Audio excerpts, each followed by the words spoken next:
just to bring your attention to the reading comprehension assessment. This was designed by Claire last year, and again she was just conscious of the fact that great, they can read it with 98% accuracy, but actually have they understood what they've read?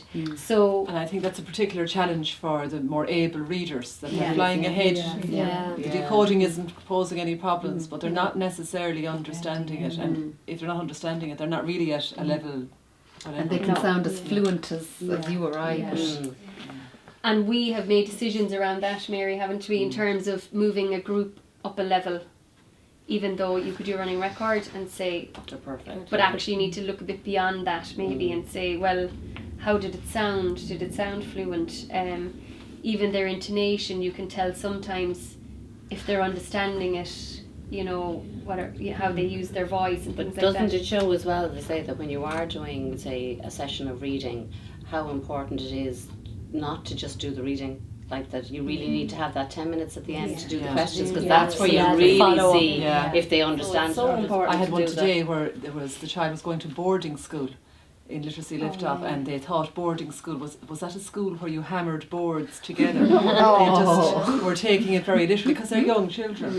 So you just got to make sure that those key words that are crucial maybe to understanding the story, you have to explain them maybe.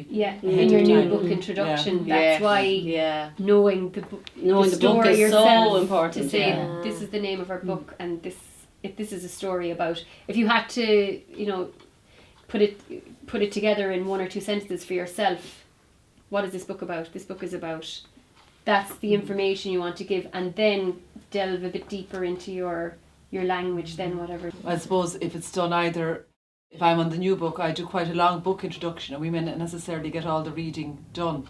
I try and isolate the words that I think they're not going to understand, or they haven't met before, they haven't come across. Not just to decode them, but to actually explain them. And then I suppose in the familiar book then, in a follow-up, so they get a chance maybe to read it at that stage. Maybe the familiar book teacher could just make sure they ask one or two questions to make sure they're checking comprehension. Last year it came about that people felt they were always asking the same questions. You know, as you do, you get into the habit. So Siobhan. So based on some of Bloom's taxonomy, so the questions within that like you have a variety of questions, and you literally turn your file and you'd say, where does the story take place? Like maybe it's not something that you would normally ask, the setting. But it's great because I've heard it now, like, and I'm so kind of surprised, I suppose, at some of the children that are attending, say, for reading, and they say, I'd ask them maybe to give me a who question or a why question or where or whatever, and then somebody, where is the story set? And I'm going, oh, very good, you know. So they've obviously heard it before and they're using it, which is great. They give it back to you. They've got the language then, you know. So I suppose last year we just felt comprehension was a big thing as well as the reading. So that's where they came from, and they're in your pack, just so you know about it anyway.